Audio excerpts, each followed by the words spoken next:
USA Track and Field just delivered a decision that has shaken the sport at its core. Two of the most well-known figures in American high school coaching have been permanently banned, closing the book on a legacy that spanned decades. The announcement came weeks after one of them passed away, raising difficult questions and reopening old wounds. The Kranicks were synonymous with Saratoga Springs High School's powerhouse cross-country and track program in New York. Over nearly 4 decades, they mentored generations of elite runners, amassed more than 20 state championships, nearly 30 Federation meet titles, and claimed Nike Cross Nationals victories in 2004, 2019, and 2022.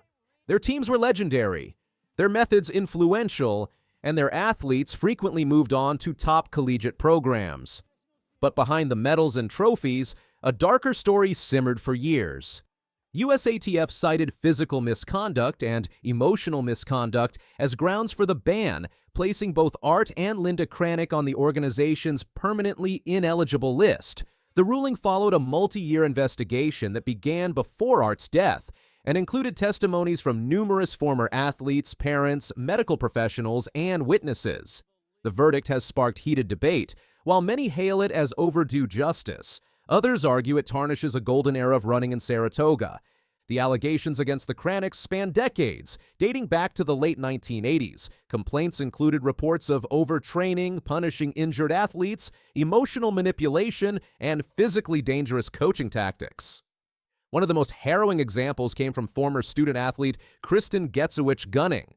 In 1988, Gunning said Art Kranicks tied her to the back of a pickup truck during practice to force her to run faster. School records confirm the incident and show that while the superintendent was immediately informed and warned Kranicks not to repeat it, no formal disciplinary action was ever taken. Gunning, now president of Rise Beyond Control, Inc., a nonprofit aiming to end coercive abuse in school sports, welcomed the USATF's decision.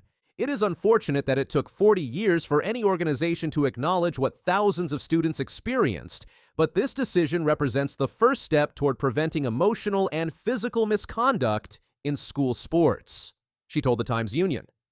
The decision also shined a spotlight on how institutions, not just individuals, fail to protect young athletes. A 77-page complaint compiled by attorney Martin Greenberg in 2023 documented decades of alleged abuse.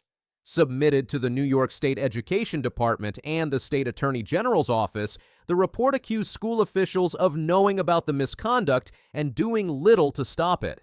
According to a 2024 investigation by the law firm Harris Beach, commissioned by the Saratoga Springs City School District, administrators frequently failed to follow up on complaints or enforce corrective measures. It appears these matters were adequately discussed with the Kranicks, but the district left the management or the correction of these matters to the Kranicks in their discretion. With several of those complaints or allegations, evidence reviewed by the investigation team suggests that the district's review did not go far enough. The report noted, despite these findings, the school board renewed the Kranicks' contracts as recently as 2023. Greenberg, who has handled athletic abuse cases across the country, did not mince words. This is the worst abuse case that I've had in high schools in this country, and the administrators let this happen and did nothing to stop it. Among the most frequently cited issues was overtraining. Former athletes described a culture where rest was discouraged and pain was a requirement. Students were allegedly expected to train every day, even when injured. State rules prohibit year-round training for high school athletes, but the Kranicks circumvented this by forming a club team that operated on off days. Several doctors later linked these regimens to severe overuse injuries. Parents and athletes had long voiced concerns, some quietly, others publicly. There were complaints about the Kranicks handing out vitamins without parental consent, punishing runners for seeking medical treatment, and emotionally shaming those who didn't meet expectations. Some athletes spoke of deep psychological scars, with long-lasting effects on their mental health and relationship with running. Despite this, the Kranicks also had staunch defenders. At school board meetings and in letters to editors, many parents praised the duo's dedication, claiming their intense training was essential for producing champions. To them, the results justified the means. That sentiment, where winning overshadows well-being, is precisely what critics argue must be dismantled in school sports. Linda Kranicks, who could not be reached for comment on the day the ruling was announced, later told the Daily Gazette, "This is an attempt by a few individuals to tarnish our reputation using lies." She has announced plans to appeal the USATF ruling. But for many, the appeal does little to change the reality that years of alleged abuse were ignored or minimized. Now it's time for the administrators to be punished, Greenberg said. They should immediately resign and apologize to the parents for the harm they have done.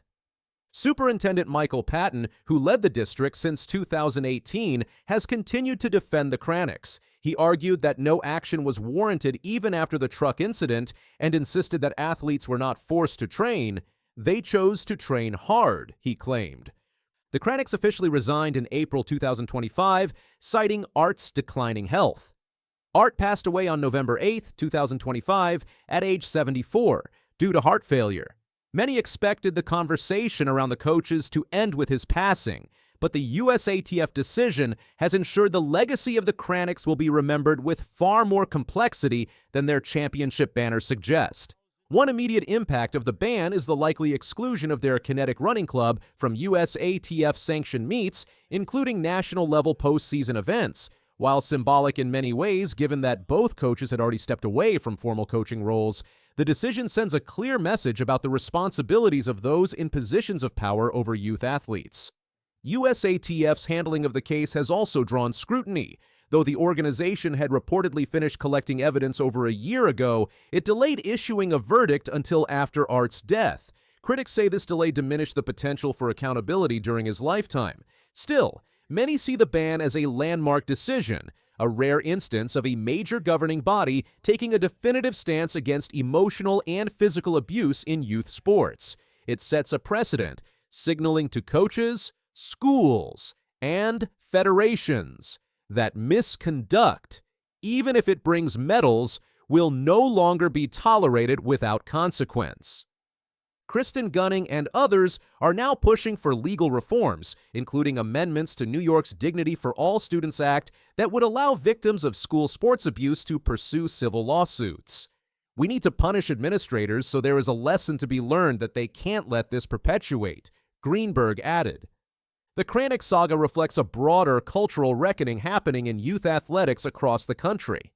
As athletes at every level speak out against toxic coaching environments, governing bodies are under increasing pressure to act decisively. The USATF ban is one such response, but it won't be the last. As the debate continues, one thing is clear. The era of ignoring athlete safety in favor of trophies is ending.